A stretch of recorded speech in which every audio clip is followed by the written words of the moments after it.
नहीं पता था कैसे, लेकिन मुझे याद है कि एक मुंबई में एक जगह है थाना, वहाँ पे एक चौक है जिसको बोलते हैं कालबा चौक, जहाँ पर मैं हर रोज़ सामान लेने जाता था, फ्रूट्स बांटने जाता था। हर रोज़ एक ट्रक खड़ा करते थे फ्रूट्स बांटने के लिए। और उस समय मैं एक परिवार से मुलाकात हुई जो कर्नाटका जा रहे थे। एक माँ, एक बाप, उनका छोटा सा बच्चा गोद में और एक बच्चा हाथ थाम के खड़ा था। और उन्होंने बोला कि हमें 10 दिन के फ्रूट पैक कर दो, हमें कर्नाटका जाना है। तो मैंने बोला 10 दिन कैसे जाओगे पैदल? तो बोले कि हम और कोई चारा नहीं है। तो मैंने उनसे बोला कि मुझे कोशिश करने दीजिए, मैं आपके लिए बसेस अरेंज करने की कोशिश करता हूँ। और फिर बहुत मशक्क़त के बाद, बहुत भाग दौड़ के बाद मुझे 2 दिन लगे सब परमिशन लेने में, बसेस लाने में। और उनको जब मैंने भेजा घर और मैं वापस घर आ रहा था, तो जब हज़ारों लाखों लोग फ्लाईओवर्स के पास नीचे सो रहे थे, गरीब पैदल चल रहे थे, तो मुझे जैसे अपनी फिल्मों में होता है हर चीज़ स्लो मोशन में दिखाई देती, तो मुझे भी हर चीज़ स्लो मोशन में दिखाई देने लगी। और मुझे लगा कि मुझे इन सबको घर भेजना है। और मैंने अपने परिवार से जब मैं घर पहुंचा तो मैं उनसे एक चीज़ का वादा किया था कि जब तक आखिरी माइग्रेंट को घर नहीं भेजेंगे हम लोग नहीं रुकेंगे। और फिर पता ही नहीं चला कि कब 7.5 लाख लोग जो थे हमारे थ्रू अपने घरों में पहुंचे। Thank you. एक और सवाल आया है, और वो सवाल ये है कि सर, जब सक्सेस आती है लाइफ में तो साथ में क्रिटिसिज्म भी आता है, फेलियर्स भी आते हैं। हर किसी की लाइफ का एक पार्ट रहा है सर, इन चीज़ों से आपने कैसे डील किया जब आप अपनी सक्सेस की जर्नी पे चल रहे थे?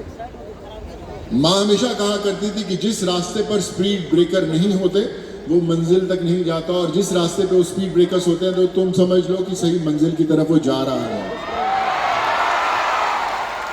सो कामयाबी के साथ ऐसी तकलीफें जरूर आएंगी जो आपको रोकने की कोशिश करेगी।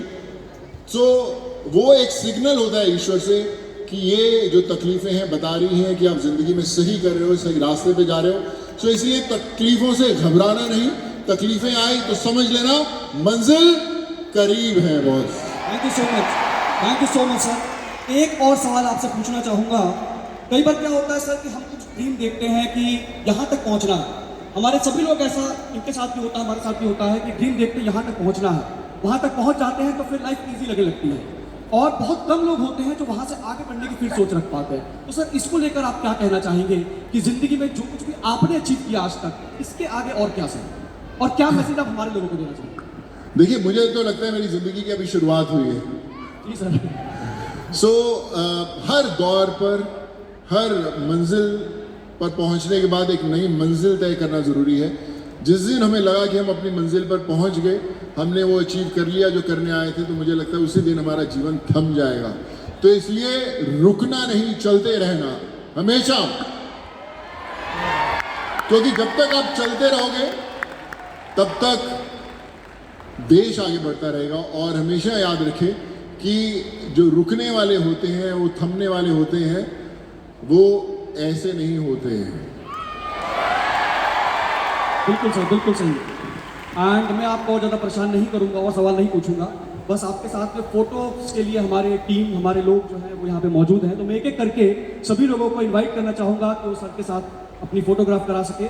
तो let's start with the vice chairman of smart value, mister Sanjeev Arora and family. I would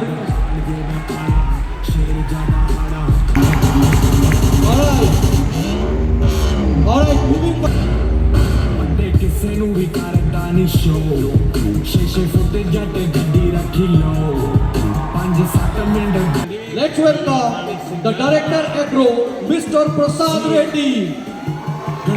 Body like a man, like a man, like a man, like a man, like a man.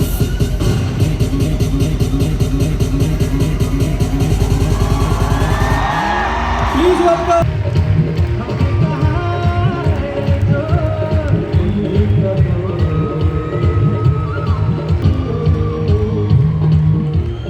So the next leader, let's welcome Mr. Rana Sarkar and family. Moving further, I would like to call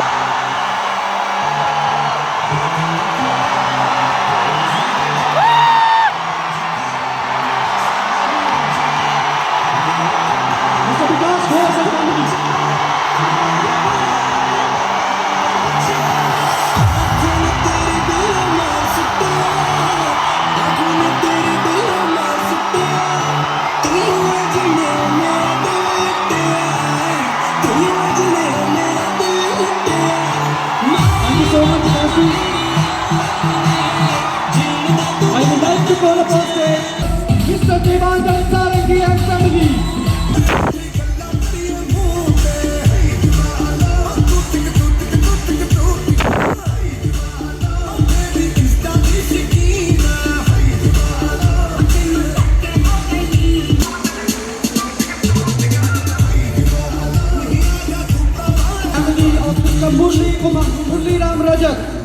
Please welcome Mr. Murli Ram and family. And family.